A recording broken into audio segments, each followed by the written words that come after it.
మొదటి సమాచారం ఏమంటే దేవుడు అనే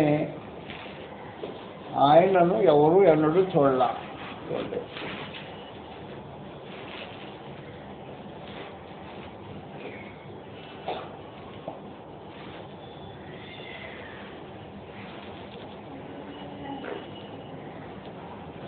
ఆయన తన స్వరూపాన్ని బట్టి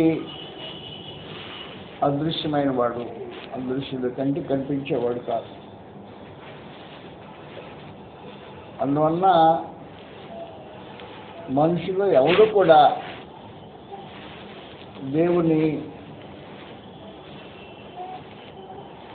కంటి చూపుతో చూచి ఎరగలిగిన అవకాశం లేదు. ప్రవక్తల్లో అగ్రగణ్యుడిగా చెప్పబడే మోషే అందరి ప్రవక్తల్లో ఎక్కువ అనుభవం కలిగిన వాడు, దేవునితో సంభాషించిన వాడు, పరిచయం కలిగిన వాడు,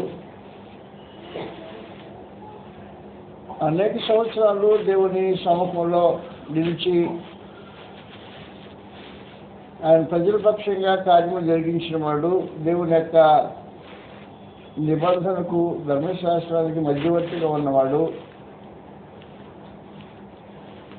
దేవునిగా ఫరోకు దేవునిగా నియమింపబడినవాడు ఆ మాటకు వస్తే. కాబట్టి నిర్గమ7:1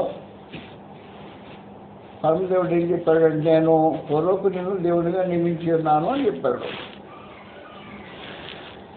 ఫరోకు దేవునిగా నియమింపబడి ఇశ్రాయేలు జనాంగానికి నాయకత్వం వహించి 40 సంవత్సరాల పాటు వారిని అరణ్యంలో నడిపించి అనేక అద్భుతాలు చేసి దేవుని పక్షంగా మాట్లాడిన మోషే సైతము దేవుని చూచే అదృష్టాన్ని నోచుకోవాలా. నిర్గమ 33:20 పరమానంద దేవుడు నా ముఖాన్ని చూచి ఎవడు బ్రతకుడు అని చెప్పేశాడు. అందువల్ల మోషే యొక్క కోరిక ఇది. ఒకసారి దేవుని ముఖదర్శనం చేసుకోవాలని ఆలోచన కలిగిన వాడు దేవుని అడిగితే మోషేకు దేవుడు చెప్పిన సమాచారం ఒకటే, దేవుడు నా ముఖమును చూడజాలవు అనేసాడు. ఒకే సమాచారం. ఏ నరుడును నన్ను చూచి బ్రతుకుడు అన్నాడు. కాబట్టి మానవ జాతులు ఎవడు దేవుని చూచి బ్రతికే అవకాశం లేని పరిస్థితి. అలా గ్రంథం ఏం చేసి చెప్పేసిందంటే యోహాను సువార్త 1:18 ఎవడును ఎప్పుడైనా దేవుని చూచడం లేదు అని చెప్పేశాడు. దేవుని చూచడని పరిస్థితుల్లో ఎవడు చూడలేదు కనుక మనుషులు దేవుని గురించి తెలుసుకోగలిగిన సమాచారం చాలా తక్కువ.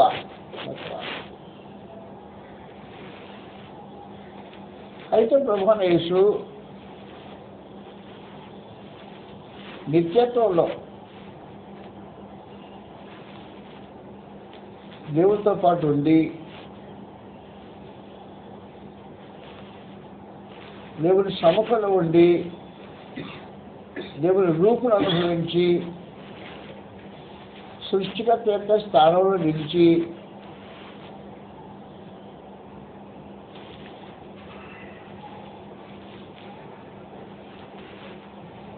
భూలోకానికి అవతరించిన ప్రభు దేవుని ఎరిగిన వాడు దేవుని మనుషులకు పరిచయం చేయడానికి అవతరించాడు. 1:18 రాబడింది యోహాను సువార్త. ఎవడును ఎప్పుడైనా దేవుని చూచిండలేదు, ఆయన రొమ్మును నా ద్వితీయ కుమారుడే, ఆయన బయలుపరిచాను అని చెప్పాడు. ఆయన రొమ్మును నా ద్వితీయ కుమారుడు. రొమ్మును అనేది హెబ్రీ ఇడియం. అది రొమ్మున అంటే కుడివైపున ఉన్నా అని అర్థం. ఇడియం దాన్ని హెబ్రీ ఇడియంకు ప్రత్యేకమైన అర్థం. ఆయన కుడివైపున ఉన్న అద్వితీయ కుమారుడు ఆయన బయలుపరచను అని చెప్పేశాడు. ప్రభువు యేసు భూలోకానికి అవతరించిన తర్వాత దేవుడు ఎవరు అనే సమాచారం ఆయన వివరించాడు. ప్రభువు యేసు వివరించిన వివరణలో ప్రత్యేక మొదటి సమాచారం ఏమంటే యోహాను సువార్త 17వ అధ్యాయం 3వ వచనంలో అద్వితీయ సత్య దేవుడు అయిన నిన్నును అని, దేవుడు అద్వితీయుడు అని చెప్పని సమాచారం. అది 17వ అధ్యాయం 3వ వచనం. మార్క్స్ సువార్త 12వ అధ్యాయంలో తర్కం జరుగుతోంది. ప్రత్యేకించి ప్రభువైన యేసును తప్పు పట్టడానికి పూనుకున్న శాస్త్ర నోరు మూపించబడిన తర్వాత, పరిసర నోరు మూపించబడిన తర్వాత సర్దుపైకి నడుపుతాయని అంటాడారు. మార్క్స్ వార్త 12వ అధ్యాయంలో సర్దుకాయలు వెంటాడి ప్రభుని ఎలాగైనా చిక్కించుకోవాలి, అయిపోయాడు ఈ సంగతి, ఈసారి మా చేతుల్లో చిక్కిపోయాడు అనే భావంతో ఒక కథలు లేరు ఆయన దగ్గర.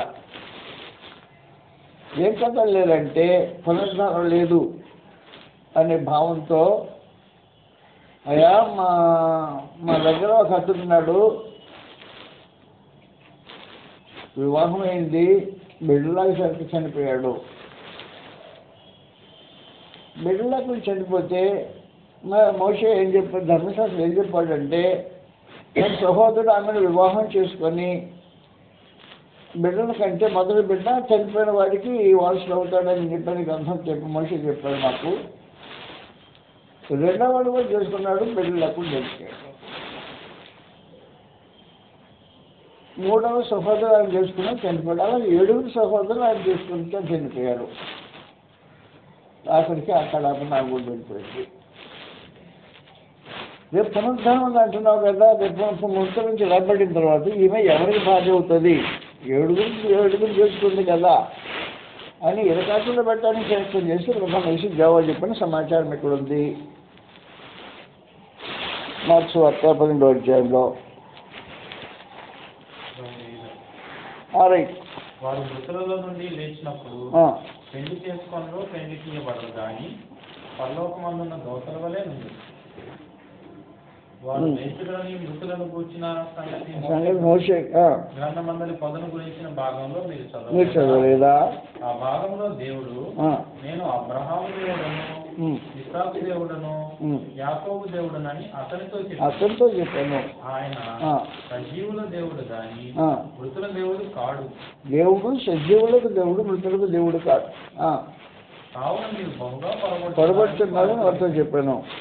శాస్త్రంలో ఒకడు వచ్చి వారు తర్కించుట విని ఆయన వారికి బహుగా ఉత్తరమిచ్చి గ్రహించి ఆజ్ఞలన్నింటిలో ప్రధానమైనది ఏదనగా, ఓహో ఇక్కడికి వచ్చే ఆజ్ఞలో ప్రధానమైనది ఏదనగా ఆయన అడిగాను. ఆయన ప్రభువైన యేసుకు జవాబు చెప్తున్నాడు. ఆజ్ఞలో ప్రధానమైన ఆజ్ఞ ఏదైనా ప్రశ్నకు జవాబు చెప్తాడు ప్రభువైన యేసు. ప్రధానమైనది ఏదనగా ఇశ్రాయేలు వినుము, మన దేవుడైన ప్రభువు అద్వితీయ ప్రభువు.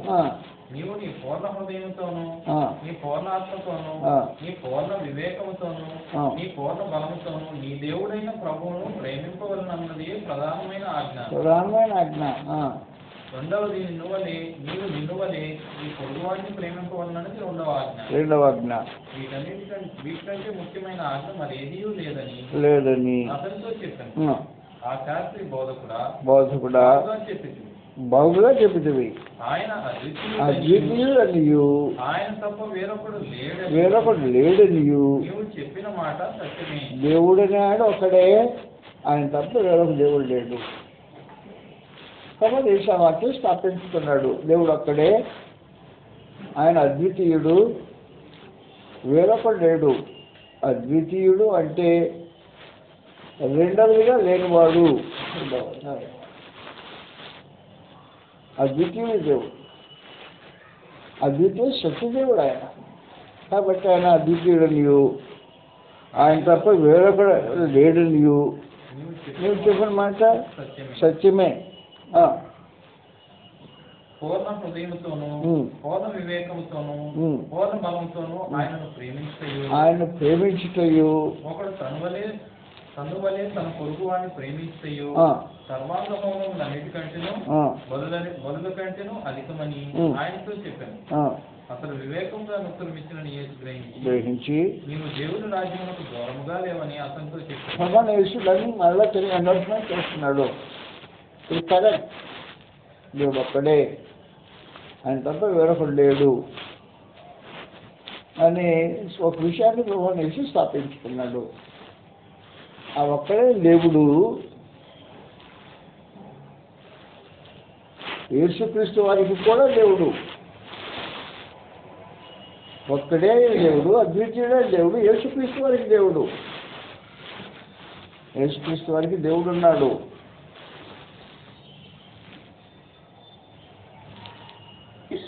యేసుక్రీస్తు వారికి దేవుడు ఉన్నాడని ముగ్గురు సాక్షుల చేత గ్రంథం స్థాపిస్తుంది. ప్రత్యేకించి మొదటి సాక్ష్యం పరిశుద్ధాత్మను పిలుస్తున్న సాక్షిగా యేసుకు దేవుడు ఉన్నాడు అన్న మాటకి సాక్షిగా మొదటి సాక్షి పరిశుద్ధాత్మ. పరిశుద్ధాత్మ పిలుస్తున్నప్పుడు సాక్ష్యం చెప్తుంటాడు. యేసు ప్రభువుకు దేవుడు ఉన్నాడు అనే సమాచారానికి సాక్ష్యం చెప్పేది పరిశుద్ధాత్మ. ఎఫెసీ పత్రిక 1వ అధ్యాయం, ఎఫెసీ 1వ అధ్యాయం 17వ వచనం 20వ వచనం చదువుతాం. మరియు ఈ మనోనేత్రులు వెలిగింపబడి వెలిగింపబడినందున నిరీక్షణ ఎట్టిదో స్వాస్థ్యముగా మహిమశ్వరం ఎట్టిదో వినియోగపరిచిన బలాతిశయమును బట్టి విశ్వసించు మనల్ని తను చూపుతున్న శక్తి యొక్క అపరిమితమైన మహత్వం బట్టితో నేను తెలుసుకున్నామని మన జాతి చదవాల మాటలు మన ప్రభు యేసుక్రీస్తు యొక్క దేవుడైన మహిమా స్వరూపి చెప్తారు. పరిశుద్ధాత్మ ఏం చెప్తున్నాడు? సాక్ష్యం చెప్తున్నాడు. యేసుక్రీస్తు వారికి దేవుడు ఉన్నాడు, ఆయన మహిమా స్వరూపేడు తండ్రి. ఆయన అంటే ప్రభు యేసుక్రీస్తు దేవుడైన వాడు మహిమా స్వరూపేడు తండ్రి. కాబట్టి ఆయన ఏమంటున్నాడంటే మరియు నువ్వు మనోనేత్రము వెలిగింపబడ్డా. ఈ కళ్ళు మూసుకున్న వాడికి సమాచారం తెలియదు. మరియు మేము మనోనేత్రము వెలిగింపబడినందున ఆయన మిమ్మల్ని పిలిచిన పిలుపాన్ని నిరీక్షించదో పరిశుద్ధులలో ఆయన స్వాస్థ్యం యొక్క మహిమైశ్వర్యం ఎట్టుదో విశ్వసించు మన యందు ఆయన చూపుతున్న తన శక్తి యొక్క అపరిమితమైన మహత్వం ఎట్టుదో మీరు తెలుసుకోవాలని మన ప్రభు అయిన యేసుక్రీస్తు యొక్క దేవుడే తండ్రి మహిమా స్వరూపుతాయి. కాబట్టి యేసుక్రీస్తు వారికి దేవుడు ఉన్నాడని చెప్పిన సమాచారం ఎవరి? పరిశుద్ధాత్మ సాక్ష్యం. యేసుక్రీస్తు వారికి దేవుడు ఉన్నాడు. రెండవది యేసుక్రీస్తు వారికి దేవుడు ఉన్నాడని సమాచారం ప్రభు యేసు చెప్పే సాక్ష్యం. ఆయన సత్య సాక్షి. సత్యాన్ని గురించి సాక్ష్యం అయితే పుట్టినవాడు ప్రభు యేసు. యోహాను సువార్త 18వ అధ్యాయంలో 35వ వచనం రాబడింది, చదువుతాం. యోహాను సువార్త 18వ అధ్యాయం 30వ వచనం నుండి 38వ వచనం 35వ వచనం రాబడింది. నేను యూదుడనా ఏమి నీ స్వజనమును ప్రధాన యాజకులను నాకు అప్పగించు కదా ఇదేం పిలుస్తున్నాను అడుగుతా. యేసు నా రాజ్యము ఈ లోక సంబంధమైనది కాదు. నా రాజ్యము ఈ లోక సంబంధమైనది అయితే నేను యూదులకు అప్పగింపబడుకున్నట్లు నా సేవకుడు పోరాడు కానీ నా రాజ్యము యుగ సంబంధమైనది కాదని. అందుకు పిలాతు నువ్వు రాజువా ఆయన అడుగుగా. యేసు నీవన్నట్టే రాజునే సత్యమును గూర్చి సాక్ష్యం ఇచ్చేందుకు నేను పుట్టిందని ఈ లోకానికి అంతగా వచ్చాను. ఈ లోకానికి సత్య సంబంధం పెట్టుకోవడం నా మాట లేదు. కాబట్టి సత్యాన్ని గురించి సాక్ష్యం ఇవ్వడానికి పుట్టిన ప్రభు యేసు తను గురించినా చెప్పుకుంటున్నాడు. ఆయన దేవుడు ఉన్నాడని సమాచారం తను చెప్పుకుంటున్నాడు. యోహాను సువార్త 20వ అధ్యాయం 17వ వచనం నుండి. యోహాను సువార్త 20వ అధ్యాయం 17వ వచనం నుండి ప్రభు యేసు మాట్లాడుతున్నాడు. ఈ సందర్భంలో సత్యాన్ని గురించి సాక్ష్యం ఇచ్చే సాక్షి ఈ సమాచారం మాట్లాడుతున్నాడు. చదివేస్తాం. యేసు ఆమెతో నేను ఇంకనూ తండ్రి యొద్దకు ఎత్తుకోలేదు కనుక నన్ను ముట్టుకోవద్దు. అయితే నా సహోదరుల యొద్దకు వెళ్ళి నా తండ్రియు మీ తండ్రియు నా దేవుడును మీ దేవుడు వాని యొద్దకు. మీకు దేవుడు కూడా ఉన్నాడు, ప్రభావేశా నాకు దేవుడు ఉన్నాడు అని ప్రభావ యేసు చెప్తున్నాడు. శక్తి సాక్షి నాకు దేవుడు ఉన్నాడు, ఆయన దగ్గరికి వెళ్తున్నాను సమాచారం చెప్పాడు. ఇది ఇద్దరు సాక్షులు ఇప్పుడు ఇద్దరు సాక్షులు అంటే సత్యమని ఈ ధర్మశాస్త్రం చెప్తే ముగ్గురు సాక్షులు మూడో సాక్షిని కూడా పిలుస్తున్నారు. ఇప్పుడు మూడవ సాక్షి వస్తారు. ఇప్పుడు యేసుకు దేవుడు ఉన్నాడు అనడానికి మూడవ సాక్షి పరమంతుడు దేవుడు సంస్కృతి సాక్షి. హెబ్రీయులకు 1వ అధ్యాయం, హెబ్రీయులకు 1వ అధ్యాయం 8వ వచనం నుండి ఇలా రాబడింది, చదువుతాం. హెబ్రీ 1:8 నుండి గ్రంథం చెప్పి విశేషమైన సమాచారం. తన దోతలను వాయువులుగాను తన సేవకులను అగ్నిజ్వాలలుగాను చేసుకునేవాడు అని తన దోతలను గురించి చెప్తున్నాడు. కానీ తన కుమారుని గురించి అయితే, దేవా నీ సింహాసనం నిరంతరం నిలిచినది, నీ రాజదండము న్యాయార్థమైనది, నీవు నీతిని ప్రేమించినవి దుర్నీతిని ద్వేషించినవి. అందుచేత దేవుడు నీ దేవుడు నీకు దేవుడు ఉన్నాడు, నేను నీకు దేవుడిని అన్నాడు. తండ్రి సాక్ష్యం ఇచ్చాడు, నేను నీకు దేవుడిని అంటే తనలో ఒక దేవుడిని సాక్ష్యం ఇచ్చాడు. కాబట్టి యేసుక్రీస్తు వారికి దేవుడు ఉన్నాడు.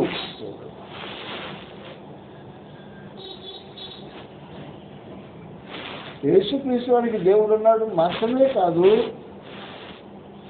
యేసుక్రీస్తు దేవుని ఆరాధించేవాడు, ఆరాధన చేసేవాడు. దేవుడు ఉంటే కాదు, కేవలం దేవుడు ఉంటే కాదు, ఆయన ఆరాధన చేసే కార్యక్రమం చేసేవాడు. యోహాను సువార్త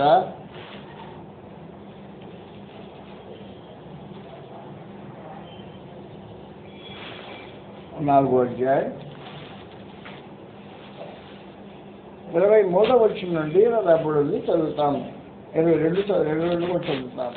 22 నుండి సమరయ స్త్రీతో బ్రహ్మనిష్ట మాట్లాడుతూ తెలియజేస్తున్నాడు. అదే సంగతి, మీరు మీకు తెలియదని ఆరాధిస్తున్నారు,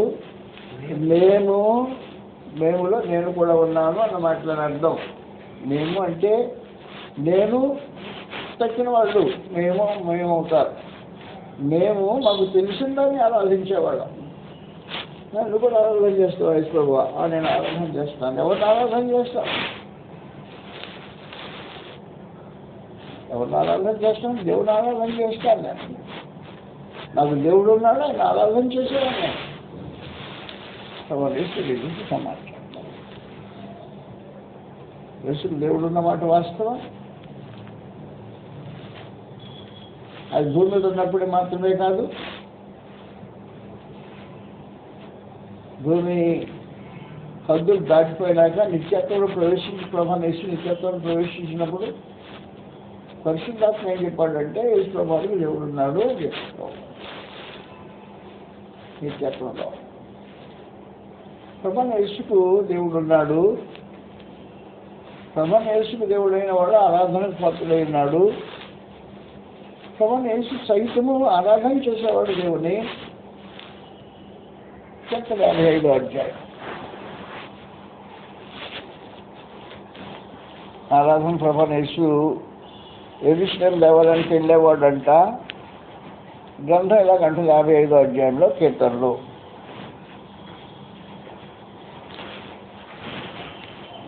అందువల్ల దేవుడు అనే ఆయన ఇప్పుడు క్రైస్తవులు దేవుడు తిరిగి మనం తెలుసుకోవాలి. ఇంకా వెళ్తున్నాం మనం క్రీస్తు వారికి దేవుడు ఉన్నాడు అనే మాటలు వాటిలో వెళ్తున్నాం. 55వ అధ్యాయం కీర్తనలు.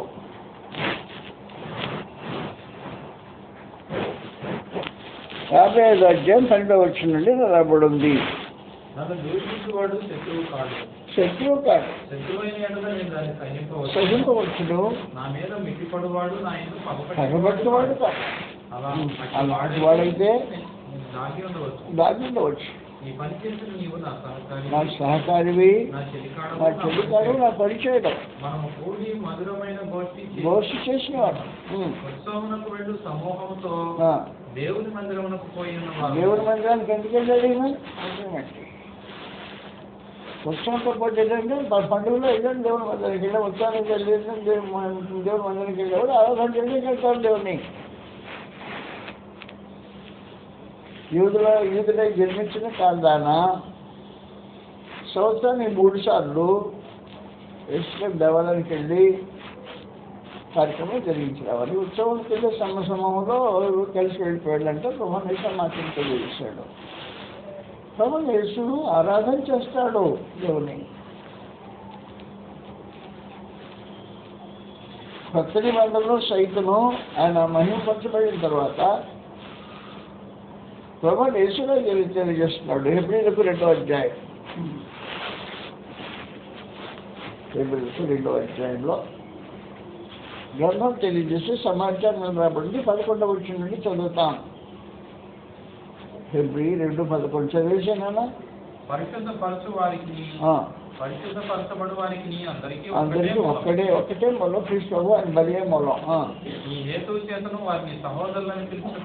ఆయన సిగ్గుపడక ఈ నామమును నా సహోదరులకు ప్రచురపరచును, సమాజము మధ్య నీ కీర్తిని గానం చేసును అనెను. ఎవరి కీర్తిని ఎవరు గానం చేస్తారు? దేవుని కీర్తిని క్రీస్తు గానం చేస్తాడు అని సందర్భం. అందువల్ల కొత్త నిబంధనలో కూడా మినహాయింపు దాంట్లో విశేషమైన సమాచారం. కాబట్టి క్రీస్తు దేవుడు ఉన్నాడు.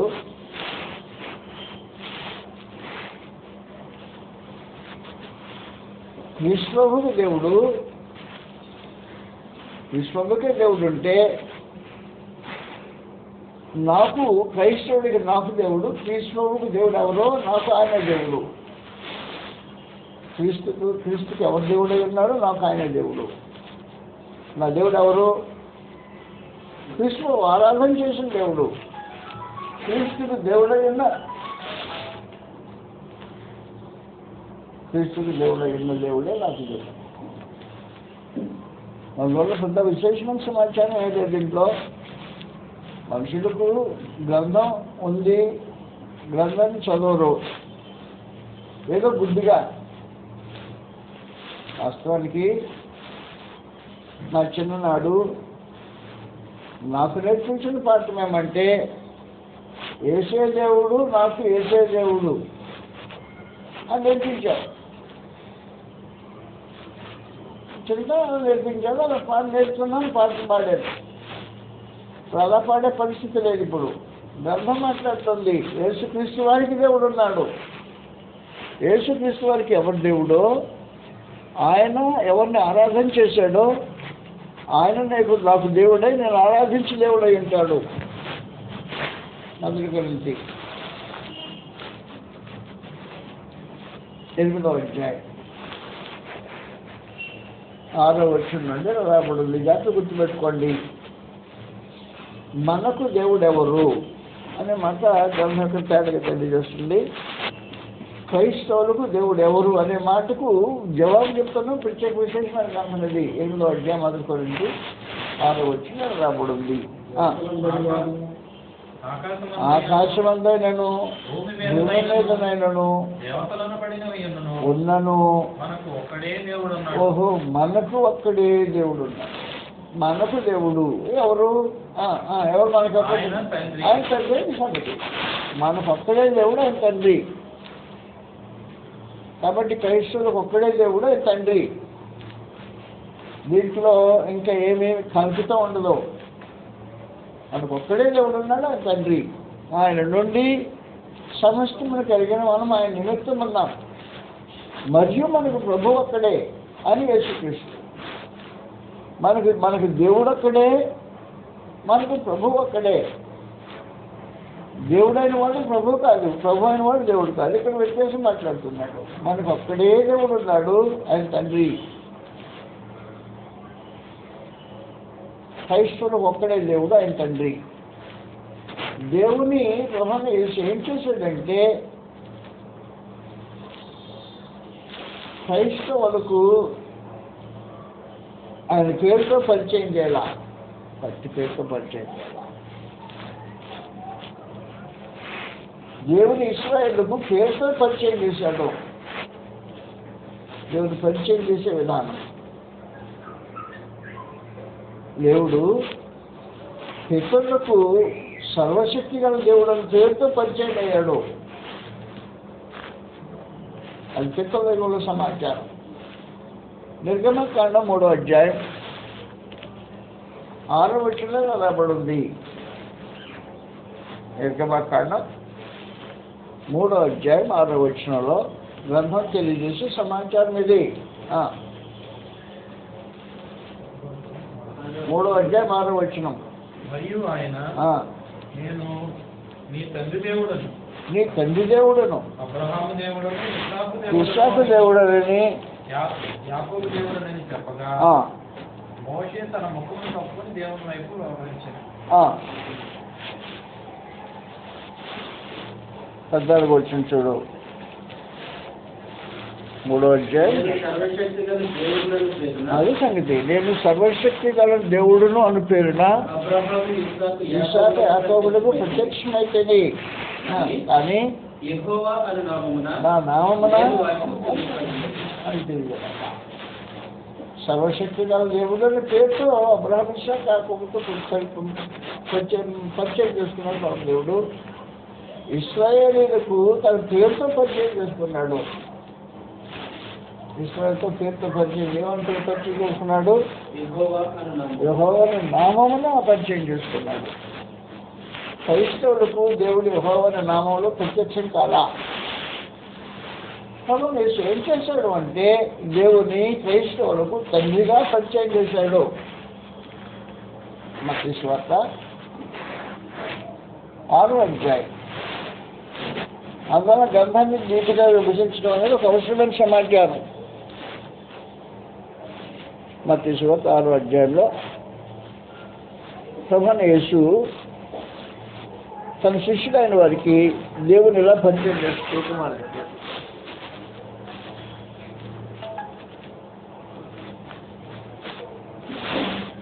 మత్తయి సువార్త 6వ అధ్యాయంలో రాబడింది.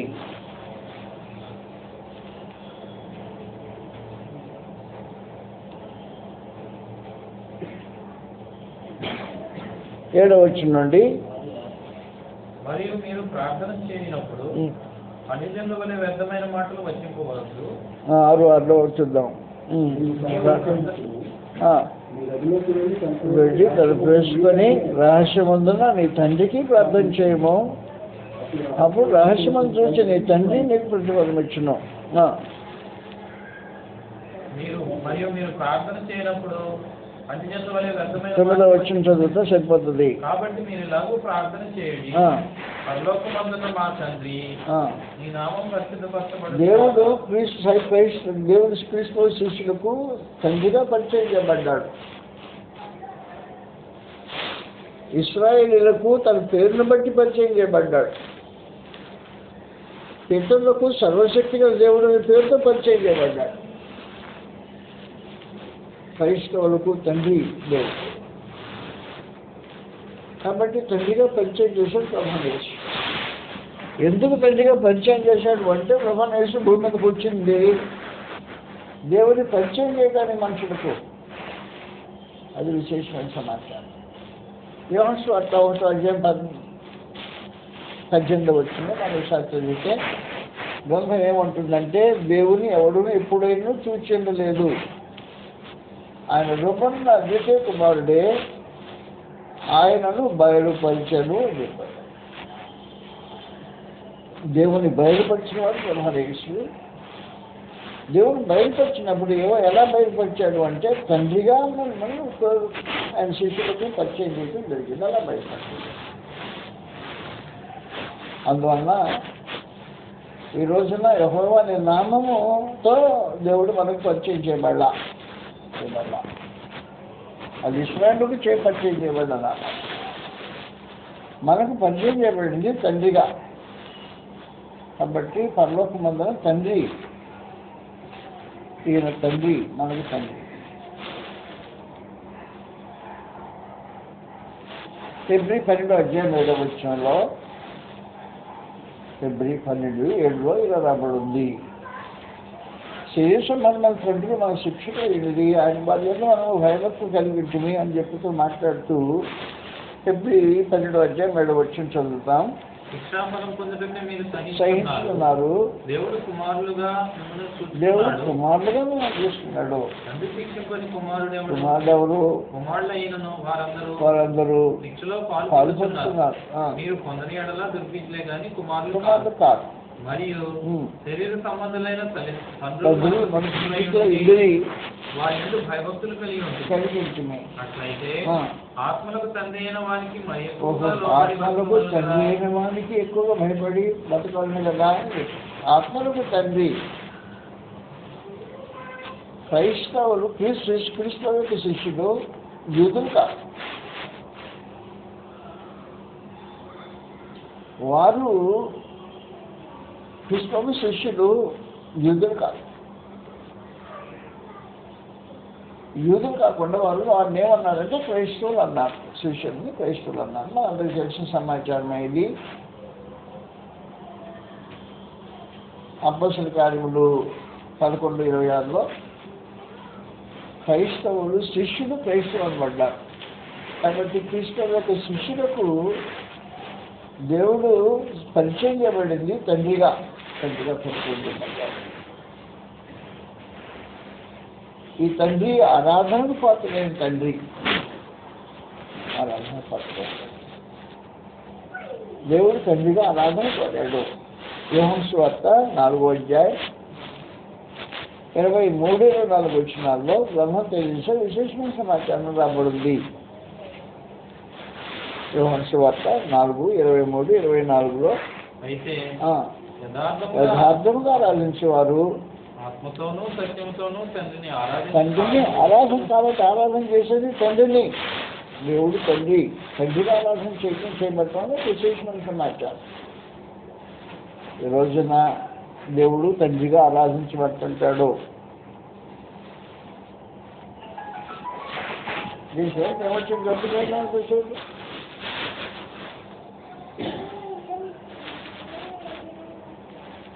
ఎవరైనా కాల్ చేస్తున్నారా? చేసిన అందువలన ప్రభువైన వారికి తండ్రి దేవుడు ఉన్నాడు. ప్రభువైన దేవుడే. ప్రభువైన ఎవరు దేవుడు? క్రైస్తవుడు కూడా ఆయనే దేవుడు. ఆయన అర్థమైంది కదా. అది ఆయనే దేవుడు. క్రైస్తవులకు ఈయన తండ్రిగా పరిచయం చేయబడ్డాడు. ఇశ్రాయేలుకు యెహోవా అనే నామంతో పరిచయం చేయబడ్డాడు. పితరులకు సర్వశక్తి గల దేవుడు అనే పేరుతో పరిచయం చేయబడ్డాడు. ఒక ఆయనే మూడు కాలంలో దేవుడు ఒక్కడే. కాబట్టి మూడు కాలంలో ఏకరీతిగా ఉన్న దేవుడు పితరులకు ఒక రకంగా, ఇశ్రాయేలుకు మరొక రకంగా, ప్రభువైన యేసు భూమి మీదకు అవతరించి తన శిష్యులకు మరొక రకంగా పరిచయం చేయడం జరిగింది. కాబట్టి క్రీస్తు యొక్క శిష్యులకు దేవుడు తండ్రి. ఈ క్రీస్తు శిష్యుడు తండ్రి ఎందుకు శిష్యుల తండ్రి అయ్యాడు అంటే, తండ్రి బీజం వల్ల పుట్టింపబడిన వారు క్రైస్తవులు. ఈ బీజం వల్ల పుట్టింపబడిన వారు.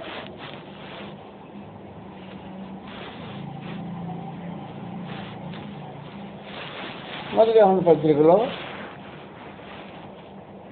3:9 నుండి రాబడింది. చదువుతాం. గ్రంథం తీసి మొదటి యోహాను 3:9 నుండి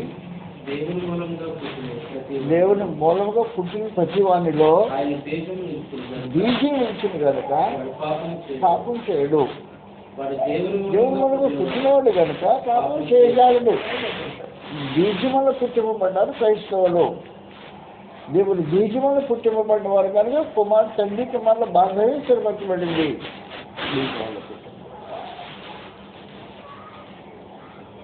ఇశ్రాయేలీయులు బీజం వల్ల పుట్టింపబడిన వారు కాదు.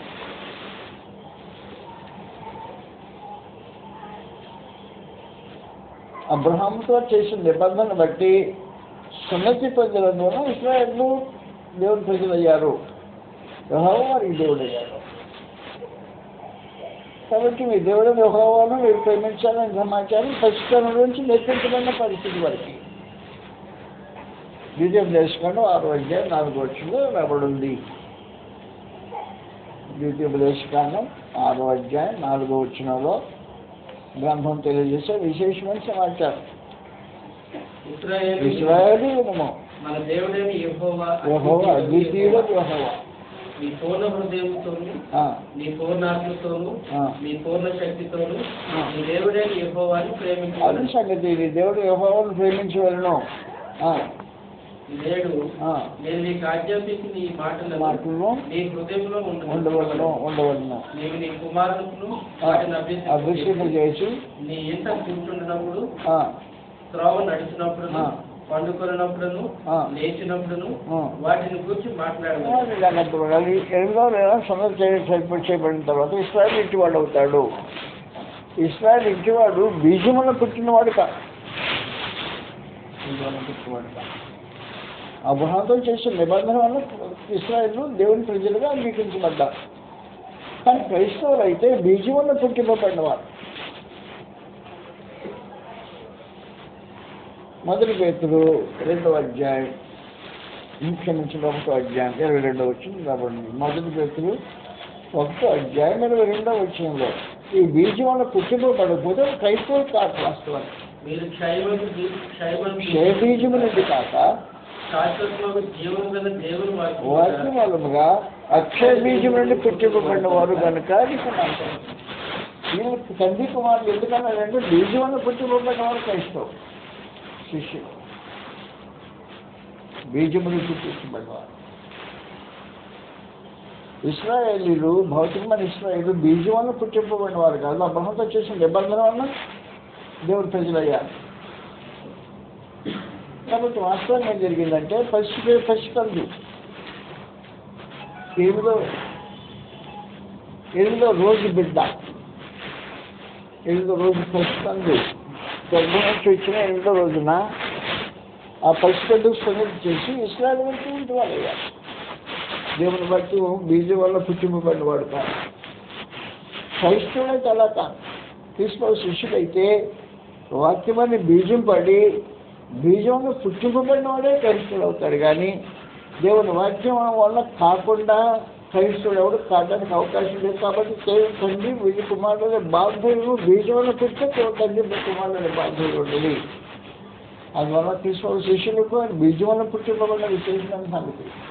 వీరు క్షయ బీజం నుండి కాక శాశ్వతమగు దేవుని వాక్యం మూలముగా అక్షయ బీజం నుండి పుట్టింపబడిన వారు కనుక అని చెప్పేసి. కాబట్టి అక్షయమైన బీజం వల్ల పుడితే మీరు ఎవరి బీజం వల్ల పుట్టింపబడ్డారో ఇది వాక్యం.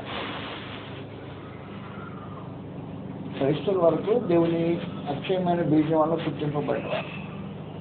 దేవుని వాక్యం లోపలికి వెళ్ళి అది ఫలించి విజేతకు నడిపించితే ఆ బీజంలో సంకల్పం ప్రకారం పుట్టిన వాళ్ళు క్రైస్తవులు. యాకోబు 1వ అధ్యాయం 12వ వచ్చింది. యాకోబు 1:18లో దేవుడు తన సంకల్పం అన్నమాట. ఇలా బిడ్డలకు కానీ సంకల్పం ఇలా యాకోబు 1:18 తను సృష్టించిన వాటిలో పదములు గట్లు సత్యవాక్యం వల్ల దేవుడు తన సంకల్పం ప్రకారం మనకు అన్నాడు. కాబట్టి కన్నవాడు తండ్రి, కనబడినవాడు బిడ్డ. అందుకని ఈ క్రైస్తవులకు దేవుడు తండ్రిగా పరిచయం చేసి సమాధి.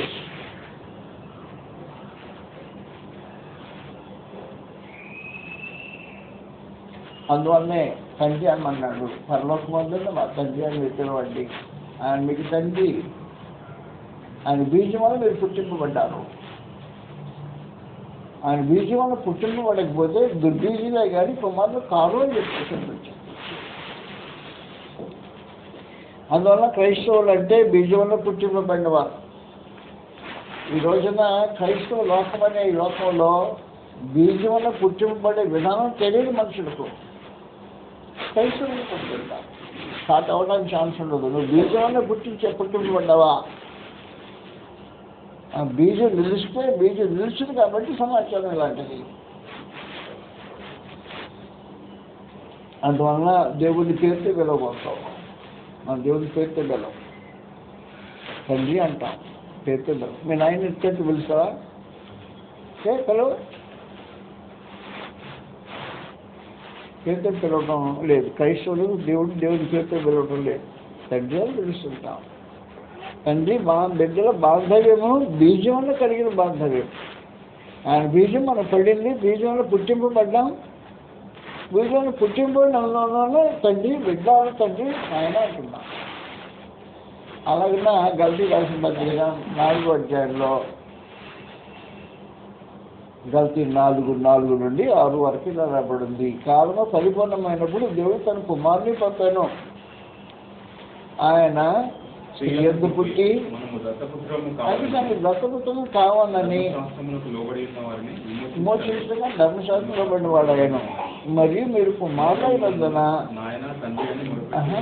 కుమారులైనందున నాయన తండ్రి అని మరుపెట్టి తన కుమారుని ఆత్మను మన హృదయంలో పంపించారు. నాయన తండ్రి అని పిలిచే అవకాశాన్ని అధికతలను పిలిచారు. అయ్యా భయపడక్కడి నన్ను డాడీ అని పిలు ఉండదు. నాయన తండ్రి అని పిలు. నా సంకల్పం లాంటిది. అందువలన దేవుడు కృష్ణ యొక్క శిష్యులకు తండ్రి ఉంటాడు. వారైన బిడ్డలై ఉంటారు. ఈ నిబంధన ఇలాంటి నిబంధన కలిగి ఉన్నాం. ప్రత్యేకించి 2వ కొరింథీ 6వ అధ్యాయంలో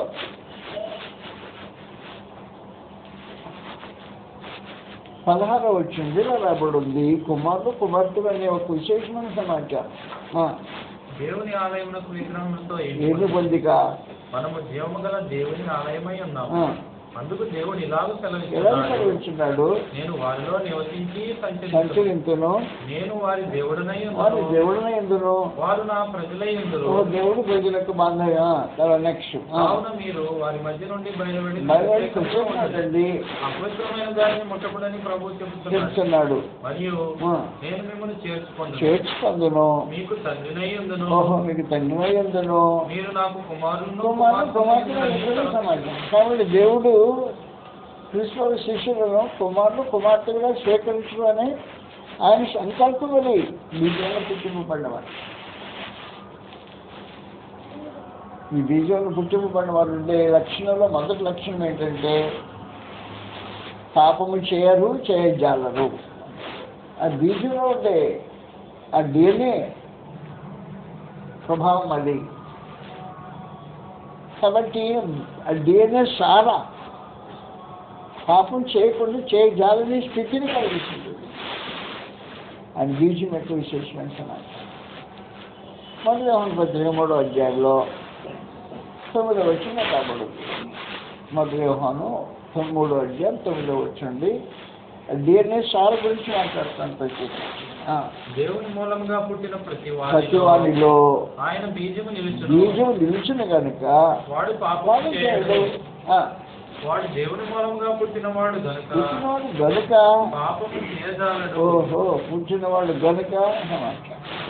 కాబట్టి దేవుని మూలంగా పుడితే పాపం చేయజాలని ఒక స్థితి కలిగించేది ఆ లోపల ఉండే శక్తి, ఆ బీజం యొక్క శక్తి. ఆ బీజం యొక్క శక్తి పాపం చేయకుండా కాపాడే ఒక విశేషమైన కార్యక్రమం ఉండే పరిస్థితి. 2వ అధ్యాయంలో 27వ వచనం చదువుతాం. మొదటి యోహాను పత్రిక 2వ అధ్యాయం 27వ వచనం అనుకుంటున్నా. అయితే ఆయన వలన మీరు పొందిన అభిషేకము మీలో నిలుస్తున్నది కనుక ఎవడనూ మీకు బోధింపునక్కర్లేదు. ఆయన ఇచ్చిన అభిషేకము సత్యమే కానీ అబద్ధము కాదు. 29వ వచనం ఆయన నీతిమంతుడని మీరు ఎరిగి ఉన్నాడు. ఆయన నీతిమంతుడే మీరు ఎరిగి ఉన్నాడా. ప్రతివాడును ఆయన మూలముగా నీతిని జరిగించే ప్రతివాడు ఆయన మూలంగా పుట్టినవాడు. 3వది ఆయన బీజంలో పుట్టింపబడినవాడు తన సహోదరుని ప్రేమించేవాడు. సహోదరుని ప్రేమించేది ఆయన బీజం యొక్క సారం. బీజం యొక్క సారం. దేవుని బీజంలో విశేషమైన సంగతులు చెప్పాడు. మొదటి సంగతి పాపము చేయజాలడు. మొదటి సంగతి. రెండవ సంగతి నీతిని జరిగిస్తాడు, ఆయన మూలంగా పుట్టినవాడు అని చెప్పేశాడు. మూడవ విశేషమైన సంగతి ఆ బీజంలో ఉండే సార ఏంటంటే సహోదరులు ప్రేమించే సార.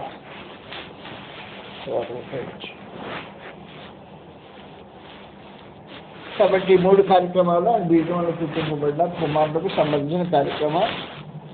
దేవుని పిల్లలు కనుక తండ్రి అని పిలవండి నాయన అన్నాడు. నాయన తండ్రి అని పిలిచే కుమారుడు యొక్క ఆత్మను లోపల పెట్టేసి క్రైస్తవులకు దేవుడు తండ్రి ఉంటాడు. ఇశ్రాయేలులకు యెహోవా నామమున వాళ్ళు ప్రత్యక్షమయ్యాడు. పితరులకు సర్వశక్తి గల దేవుడు నామంతో ప్రత్యక్షమయ్యాడు అని చెప్పేసి 3 యుగాల్లో పితరుల యుగము, మోషే యుగం, ధర్మశాస్త్ర యుగము, క్రైస్తవ యుగము అని 3 యుగాల్లో దేవుడు ఎలాగో మన వారికి పరిచయం అయ్యాడో ధర్మశాస్త్రకి తెలియజేస్తుంది.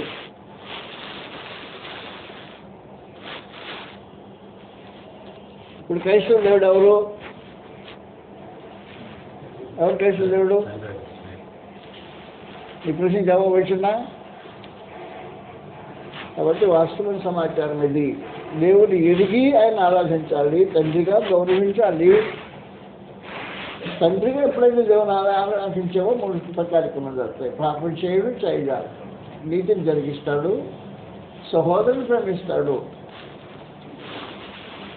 సహోదరుని ద్వేషించే బీజము అపవాది బీజం. మొదటి యోహాను పత్రిక 3వ అధ్యాయం 5వ వచనంలో అపవాది బీజం యొక్క విశేషమైన మాట్లాడారు. 3:12 వంటి వారినే ఉండరాదు, వాడు దుష్టుని సంబంధం వేరే బీజాన్ని పుట్టినవాడు. సహోదరుని చంపాను. ఎందుకు చంపాను? చెడ్డవియు నీతి గలవి అన్న ఎన్నందునే కదా నీతిమంతులు చంపేది. సాతాను కదా హేబేలును నీతిమంతుడు కాబట్టి కయ్యను చంపేశాడు. క్రీస్తు ప్రభు పాపరహితుడు కాబట్టి విధులు ఆయన చంపేది. కాబట్టి జరిగే పోరాటము సహోదరుని ద్వేషించేది అపవాది బీజం. బీజంలో ఉండే విశేషం.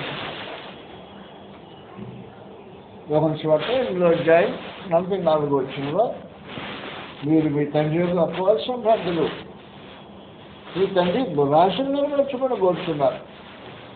వాడు ఆది నుండి నరహంతకుడు అయ్యండి, సత్యమని ఎంచినవాడు కాదు, వాడిలో శక్తిమే లేదు. వాడు అబద్ధం అన్నప్పుడు తన స్వభావం అనుసరించే మాట్లాడు. 8వ అధ్యాయం 44వ వచనం. అబద్ధం అన్నప్పుడు తన స్వభావం అనుసరించే మాట్లాడు. అబద్ధికుడును అబద్ధములకు జనకుండా ఉన్నాడు. అబద్ధానికి బాగేవాడు దేవుని మూలంగా పుట్టిన వాడు అబద్ధం ఆడేవాడు కాదు. బీజంలో ఒక విశేషమైన సమాచారం. దేవుని బీజం వల్ల పుట్టి నువ్వు అబద్ధం ఆడుతున్నావంటే దిట్ ఇస్ సంథింగ్ రాంగ్. అక్కడెక్కడో ఎక్కడో తప్పు జరుగుతుందన్నమాట. దిట్ సంథింగ్ రాంగ్ సమ్వేర్. దేవుని మూలంగా పుట్టిన బీజం వల్ల పుట్టివి, అపవాది బీజంలో పుట్టినట్టుగా అబద్ధాలు ఆడుతుంటివి. అర్థం ఏంటి? కాబట్టి అపవాది బీజం గురించి మాట్లాడినప్పుడు మీరు మీ తండ్రి యొక్క అపవాది సంబంధులు. ఈ బీజానికి దురాశ ఉంటుంది. ఏ బీజానికి? అపవాది బీజానికి దురాశ ఉంటుంది. కాబట్టి దురాశ కలిగిన వాడు ఏ బీజానికి పుట్టినవాడు అన్నమాట. సాతాను బీజాన్ని పుట్టినవాడు దురాశ కలిగిన వాడు. మీరు మీ తండ్రి యొక్క అపవాది సంబంధులు తండ్రి యొక్క దురాశను అనుసరించి పెట్టుకుంటున్నారు. వాడు ఆది నుండి నరహంతకుడు అయ్యింది, సత్యమని నిలిచిన వాడు కాదు. వాళ్ళు సత్యమే లేదు. వాడు అబద్ధమైనప్పుడు తన స్వభావం అనుసరించి మాట్లాడు. వాడు అబద్ధికుడిని అబద్ధములకు జనకుడు అయితే బాబు అన్నమాట. జనకుడు అయినా అని చెప్పాను. కాబట్టి అబద్ధాలు బాబు ఎవరు అన్నమాట? సాతాను అబద్ధాలు. ఆ బీజంలో ఉండే అబద్ధాలు అదే అబద్ధం. సాతానికి బీజంలో ఉండాలి అబద్ధాలు. దేవుడి మూలంగా పుట్టినవాడు అబద్ధమైన పరిస్థితి లేదే బీజంలో. మీతో ఉండేయగలరు. అందువల్ల దాన్ని గుర్తుపెట్టుకోవాలి. క్రైస్తవులకు దేవుడు, క్రీస్తువులకు ఎవరు దేవుడో క్రైస్తవులకు ఆయనే దేవుడు. అలా మీ అందరికీ ఎవరు దేవుడు అయినా నాకు మాత్రం క్రీస్తువులకు దేవుడు ఎవరు దేవుడు అయినాడో నాకు ఆయనే దేవుడు, నేను ఆయన ఆరాధన చేస్తాను. క్రీస్తువులకు ఎవరిని ఆరాధన చేశాడో ఆయనే నేను ఆరాధన చేస్తా. అది క్రైస్తవ దేవుడు అని ఒక విశేషమైన సమాచారం. అందువలన దేవుడు ఒక్కడే, ఆయన తండ్రి, అందరికీ దేవుడు. ఆయన మన ఎఫెసు పత్రిక 4వ అధ్యాయంలో 6వ వచనం తెలియజేసిన విశేషమైన సమాచారం ఇలాగా ఉంది. ఎఫెసు 4వ అధ్యాయం 6వ వచనంలో గ్రంథం తెలియజేసే విశేషమైన సమాచారం చదువుతాం. అందరికీ తండ్రి అయిన దేవుడు ఒక్కడే, అందరికీ పైగా ఉన్నవాడే, వ్యాపించి అందరిలో ఉన్నాడు. ఆయన తండ్రి అందరిలో వ్యాపించి అందరిలో ఉన్నాడు. అందరిలో వ్యాపించి అందరిలో ఉన్న దేవుడు, దేవుని దగ్గర నుంచి మనుషులు ఎలా ఎందుకు దూరం అవుతారు అంటే, అందరిలో వ్యాపించాడు కదా, నీలో వ్యాపించాడు కదా.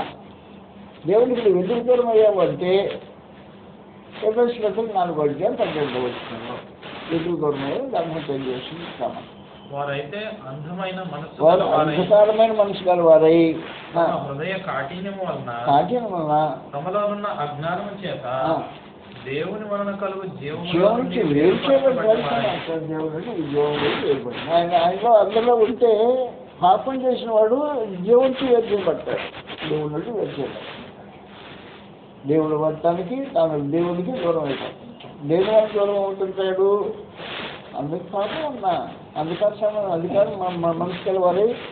తమలో ఉన్న అజ్ఞానం చేత దేవుని వల్ల కలుగు జీవముల నుండి వేర్చింది. కాబట్టి మనుషులు పాపం వల్ల దేవునికి దూరస్తులు అయిపోతారు, శత్రువులు అయిపోతారు. శత్రువులైన వారిని సైతము క్రీస్తు ప్రభువులో తిరిగి అంగీకరించడానికి ఇష్టపడి తానే స్వయంగా సమాధానపరచుకోవడానికి పూనుకున్నవాడే 2 కొరింథీ 5వ అధ్యాయంలో స్వయంగా పరమదేవుడు తానే స్వయంగా మనుషులతో సమాధాన పడడానికి ఇష్టపడి శత్రులైన వారి సైతం 19వ వచనంలో రాబడింది. 2 కొరింథీ 5వ అధ్యాయం 19వ వచనంలో గ్రంథం తెలియజేసే విశేషమైన సమాచారం రాబడింది. అదేమనగా దేవుడు వారి అపరాధములు వారి మీద మోపక లోకంతో సమాధానపరచుకొంటూ దేవుడు మా ద్వారా వేడుకొన్నట్లు భయభాగ్యమై దేవుడితో సమాధాన పడుటని క్రీస్తు పక్షముగా బతిమాలుకొచ్చున్నాము. క్రైస్తవులకు దేవుడు ఒక్కడే, ఆయన తండ్రి. క్రైస్తవులకు ప్రభు ఒక్కడే, అది యేసుక్రీస్తు. దీంట్లో మార్పులే. అయితే ఒక చిన్న మాట,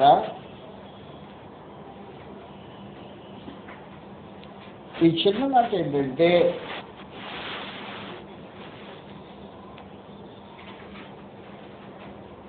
యోహాను సువార్త 20వ అధ్యాయంలో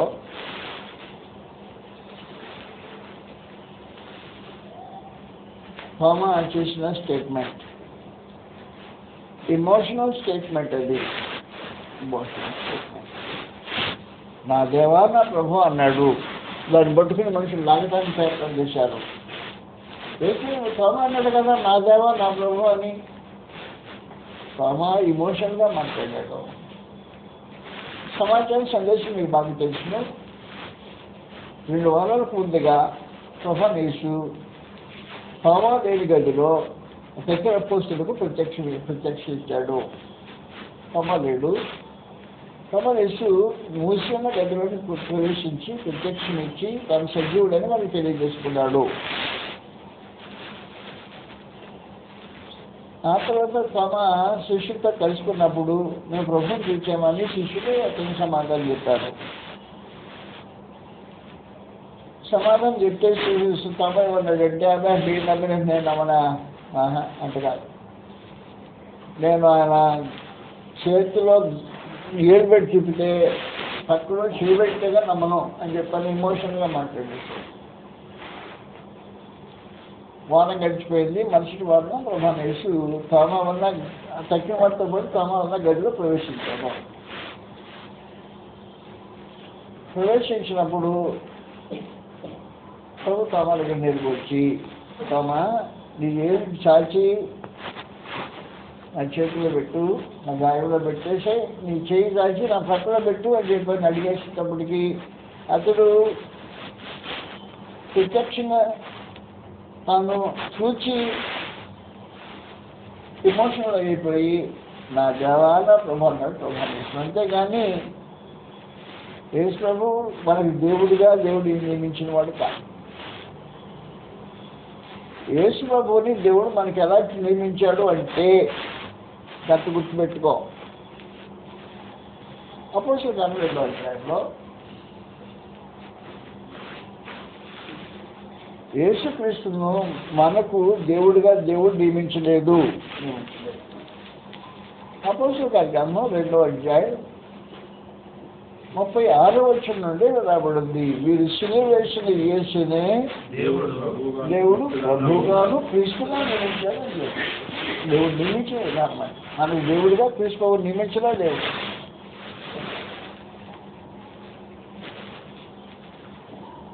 క్రీస్తు ప్రభు దేవతల గురించి సమస్య లేదు. వాస్తవానికి ఆయన దేవత్వం కలిగిన వాడే, దేవుడితో సమానంగా ఉన్నవాడే.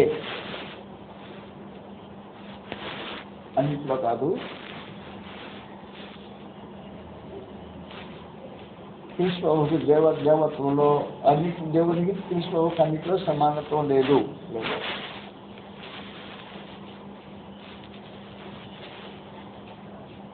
క్రీస్తు ప్రభువుకు తండ్రి దేవునికి దేంట్లో సమానత్వం లేదు అంటే ఆలోచించాలి. జాగ్రత్తగా మొట్టమొదట అధికార సమానత్వం లేదు. అధికార సమానత్వం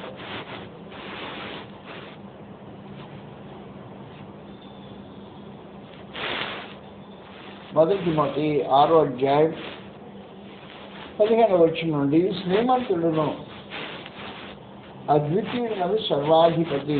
ఆ మాట జాగ్రత్త గుర్తుపెట్టుకోండి. అద్వితీయులకు సర్వాధిపతి.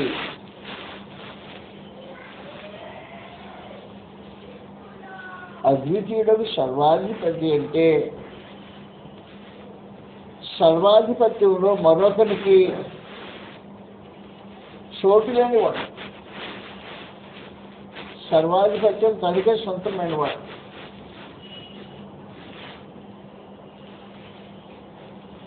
అద్వితీయ సర్వాధిపతి. కాబట్టి అద్వితీయ సర్వాధిపతి ఆధిపత్యంలో దేవుడు అద్వితీయుడు, సర్వాధిపతి. ప్రభువు యేసుకు అనుగ్రహింపబడిన అధికారం ఉంటుంది. అధికారం అనిపించుకోండి. అధికారం మత్తయి సువార్త 28వ అధ్యాయం 18వ వచనంలో ప్రభువు యేసుకు అధికారం ఇవ్వబడిన అధికారం ఉంటుంది. పరలోకమందును భూమి మీదను నాకు సర్వాధికారం ఇవ్వబడింది. ఇవ్వబడిన సర్వాధికారం సొంతమైన అధికారం తండ్రి ఉంది. ఇవ్వబడిన అధికారం ప్రభువు యేసుకు.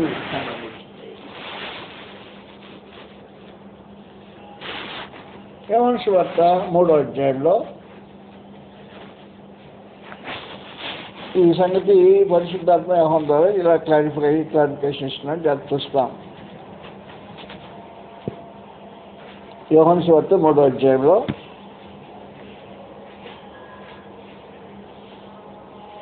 ప్రభువుని యేసు ఎక్కువ మంది శిష్యులు చేసుకున్నాడని చెప్పిన సందర్భంలో మాట్లాడుతున్నాడు. 17వ 27వ వచనండి. అందుకు యోహాను ఇట్లనెను, అనుగ్రహింపబడితేనే కానీ ఏమీ పొందలేదు. ఎవరు పొందలేదు. ఇప్పుడు ప్రభువుని యేసు పొందిన సమాచారం వచ్చిన సందర్భం అది. కాబట్టి పరలోకం ఆయన అనుగ్రహిస్తాడు. ఆయన అధికార సర్వాధికారి అనుగ్రహిస్తే పొందుతాడు ప్రభువుని యేసు. అధికారము సొంతమైన అధికారం కలిగి వాడు తండ్రి దేవుడు, ఇవ్వబడిన అధికారం కలిగి వాడు ప్రభువు. అధికారం అనేది సొంతం తండ్రి దేవుడు సొంతం స్వాధీనం, అది క్రీస్తు ప్రభువుకు అనుగ్రహించబడుతుంటుంది. యోహాను సువార్త 19వ అధ్యాయంలో 10వ వచనంలో ఇలా మాట్లాడబడింది. అది పిలాతుని గురించిన సమాచారం మాట్లాడుతున్నాడు. 10వ వచనం యోహాను సువార్త 19వ అధ్యాయం 10వ వచనంలో గర్భం తెలియజేసే విశేషమైన సమాచారం ఇలా ఉంది. మాట్లాడవా విడుదల చేయడం నాకు అధికారం గలదని, మరియు నేను సిలువ వేయడం నాకు అధికారం గలదని నువ్వు ఎరగవా ఆయనతో అని పైనుండి నీకు ఇవ్వబడి అదే అది కుదరనప్పుడు నీకు పై నుండి ఇవ్వబడితే తప్ప నా మీద నీకు ఏ అధికారం ఉండదు. అధికారం అనేది పైన ఉన్నవాడికి తర్వాత దేవుడిది అధికారం, సొంతమైన అధికారం వాడింది. ఆయన ఎవరికి అనుభవిస్తే వాడికి అనుభవిస్తున్నప్పుడు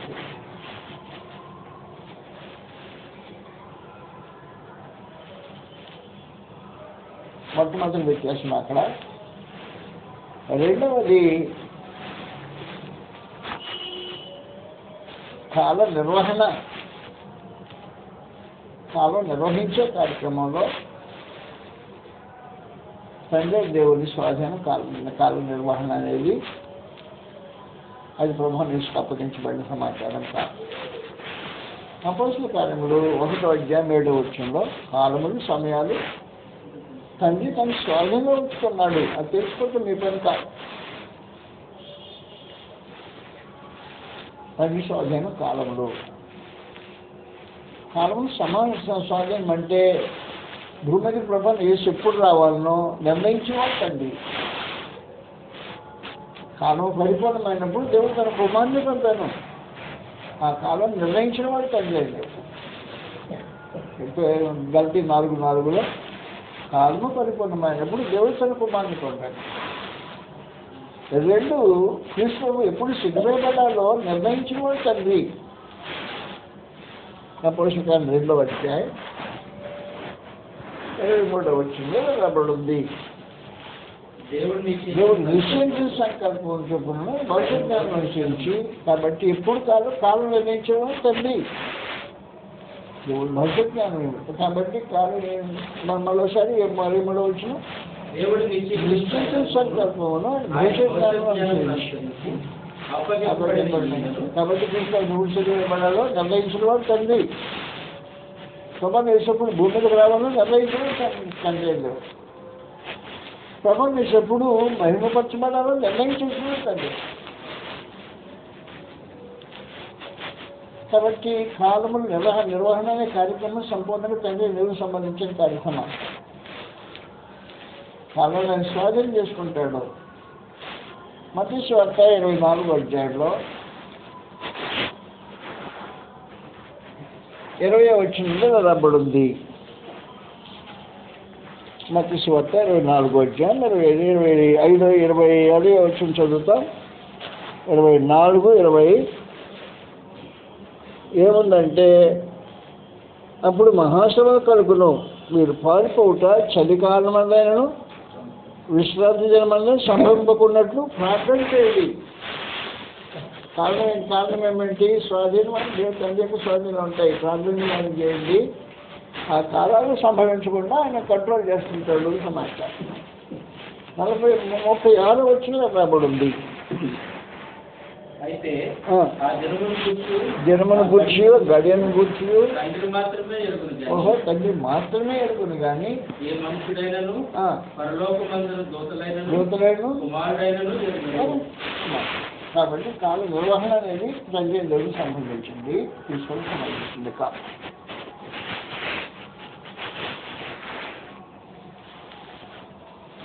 ఎప్పుడు ఏం జరగాలి అనేది దేవుడి యొక్క జరగాలి.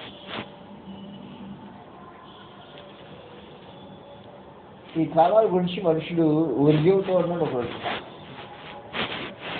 టైం ఎక్కువైపోయింది, మనం అర్థమా?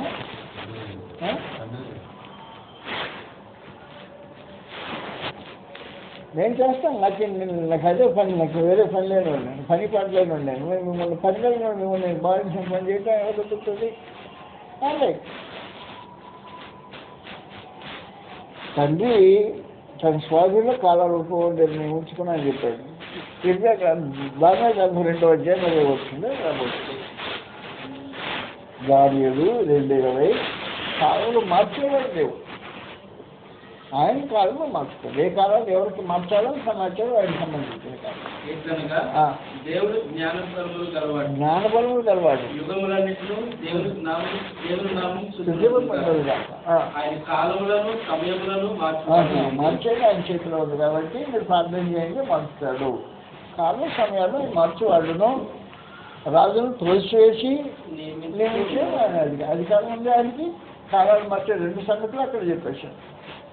కాబట్టి అధికారం దేవుడిని, కాలం మార్చే సమాచారం దేవుని స్వాధీనంలో. కాబట్టి ఈ 2 విషయాల్లో ప్రభువైన యేసు దేవుడితో సమానం కాదు. ఈ విషయం దేవుడితో సమానం.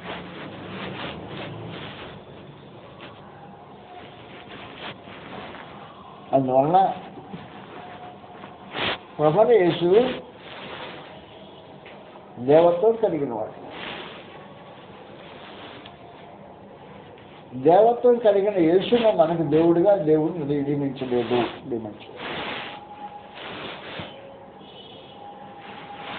ప్రభువైన యేసు వాస్తవానికి దేవత్వం కలిగిన వాడు మాత్రమే కాదు.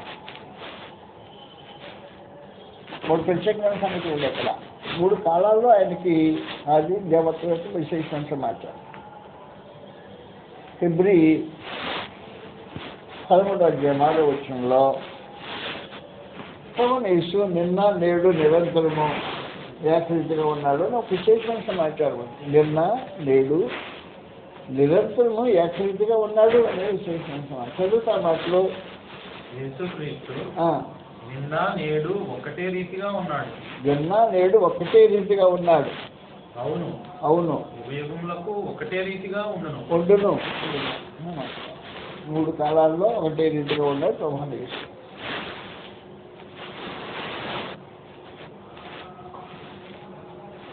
వాస్తవానికి ప్రభువైన యేసు దేవుడై ఉన్నాడు. యోహాను సువార్త 1వ అధ్యాయం 1-3 ఆదియందు వాక్యము ఉండెను, వాక్యము దేవుని యొద్ద ఉండెను, వాక్యము దేవుడై ఉండెను. క్రీస్తు దేవుడై ఉన్నాడు అనే వాస్తవం సమాచారం. నిన్న నేడు రోమీయులకు 9వ అధ్యాయం 5-6 వచనాల్లో రాబడింది. రోమా 9:5-6 వచనాల్లో బ్రహ్మం చేసేసి విశేషమైన సమాచారం చదివేస్తాం. పితరులు వీరువారు క్రీస్తు వీరిలో పుట్టాను. దేవుడయ్యుండి స్తోత్రాలుగా ఉన్నాడు. ఆమె సమాన యేసు దేవుడై ఉన్నాడు, సర్వాధికారి దేవుడై ఉన్నాడు. నేడు నిన్న నేడు నేడు 3 యుగములకు తీతు పత్రిక 2వ అధ్యాయం 13వ వచనంలో రాబడింది. తీతు 2వ అధ్యాయం 13వ వచనంలో బ్రహ్మం తెలిసే విశేషమైన సమాచారం. మహాదేవుడును మన రక్షకుడైన యేసుక్రీస్తు మహిమ యొక్క ప్రత్యక్షత కొరకు ఎదురు అది కానీ ఆయన ప్రత్యక్షమయ్యేటప్పుడు మహాదేవుడు మన కాబట్టి నిన్న నేడు నిరంతరము ఏకరీతిగా ఉన్న ప్రభువైన యేసును దేవుడు మనకు దేవునిగా నియమించలేదు.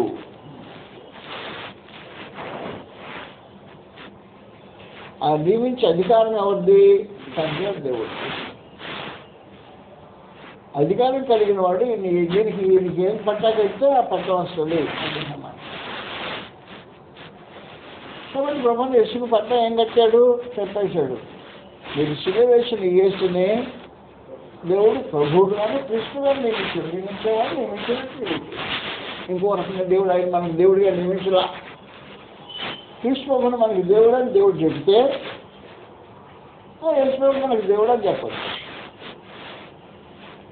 దేవత్వం కలిగిన వాడు సందేహం లేదు. కానీ మనకు దేవుడిగా నియమించబడలేదు. ఒక విశేషమైన కార్యక్రమం జరిగితే కనబడుతుంది.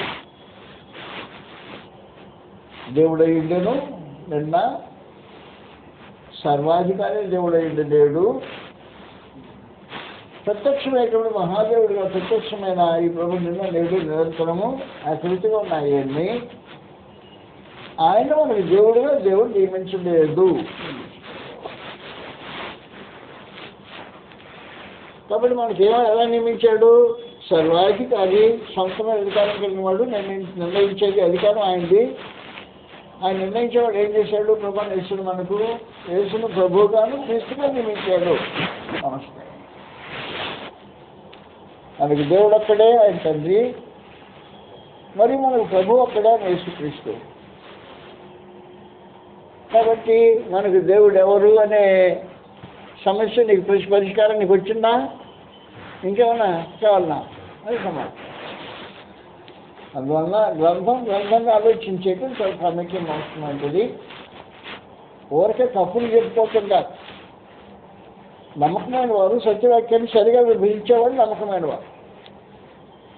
నువ్వు సత్యవాక్యాన్ని సరిగా విభజించకుండా నమ్మకత్వం లేదు మాత్రం నమ్మకమైన వాడు కాదు, నమ్మదగిన వాడు కాదు. నమ్మదగిన వాడు ఎవడు అంటే సత్యవాక్యాన్ని సరిగా విభజించేవాడు నమ్మదగిన వాడు. అందువల్ల మనకి దేవుడు ఒక్కడే తండ్రి.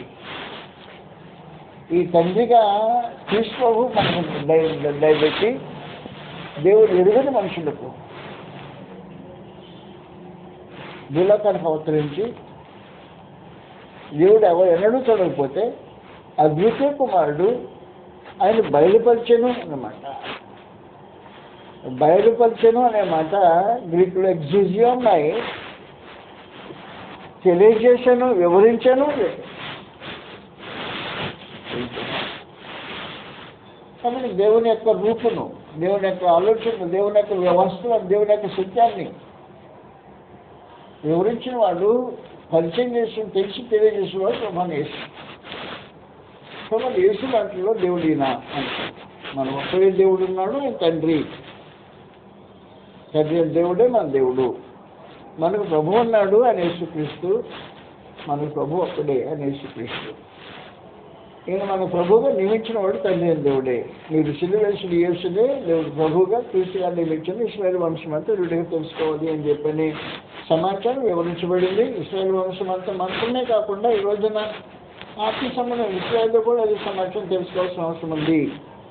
అలాగనే దేవుని ఎరిగి ఆయన ఆరాధన చేయాల్సిన అవసరం. దేవుడు ఆరాధన పాత్రుడు, ఆయన తండ్రిగా ఆరాధన పాత్రుడు. కాబట్టి దేవుని ఆరాధించి ఆత్మతో సత్యంతో ఆయన ఆనందింపు చేయటం అనేది క్రైస్తవ మన కర్తవ్యం ఉంటుంది. దేవుడిని కనపరచాలి, తండ్రిని కనపరచాలి కదా కుమారుడు. కుమారుడు తన తండ్రిని కనపరచును కదా. కాబట్టి మన కుమారులం అయితే తండ్రిని కనపరిచేది ఆయన ఆరాధించే కార్యక్రమంలో ఆయన కనపరిచే కార్యక్రమం ఉంది. అలా చేసి దేవుడిని ఆరాధించి కనపరిచి ఆయన బిడ్డలకు మన జీవితం కొనసాగించి ఆయన కోప్పడినప్పుడు, ఆయన శిక్షించినప్పుడు అంగీకరించి లోబడి జీవితం పరిశుద్ధతలో కొనసాగించినట్టుగా దేవుడి తరఫున మనం నడిపించేదాకా ప్రార్థన చేసుకుంటే పరలోకమందున్న మా ప్రియ తండ్రి పరిశుద్ధ దేవా మీకు ఇస్తారు.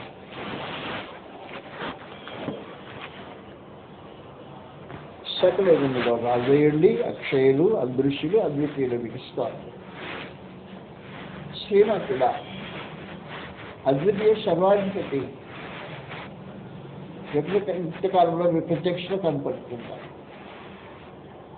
రాజులకు రాజులు, ప్రభులకు ప్రభులైండి, సమీపింపరాని తెలుసులో తమరు మాత్రమే వేషించు అమృతంగా వాళ్ళు తెలుస్తారు. మనుషులు ఎవడు మిమ్మల్ని చూడలేదు, నేరడు మీకు కాదు. చూడంత మాత్రం మీ దేవుడిని మాత్రం కాదు. మిమ్మల్ని గురించిన వాస్తవాలు మాకు లోకంలో ఎక్కడ చూసినా మిమ్మల్ని గురించిన వాస్తవాలు పెట్టి మీరు ఉన్నారని, మిమ్మల్ని తెలుసుకోకపోవటం నేరమని, నిరుత్తరమై ఉంటాము అని మీకు అన్నం తెలియజేసిన దాన్ని బట్టి తీసుకోవాలి. మిమ్మల్ని తెలుసుకొని మీ అందు విశ్వాసం ఉంచి మీ కృపలో నిలిచి మీ కుమారుని క్రీస్తుని మీరు చేసిన నిబంధన ప్రకారం మా బ్రతుకు కొనసాగించినాడు కనుకరించవలసిందని, చేరువచ్చిన పిల్లలైన వారిని కనిపించవలసిందని మా ప్రభుత్వ క్రీస్తు నామములో ప్రార్థన చేస్తున్నాం. మా ప్రియ పరలోక తండ్రి.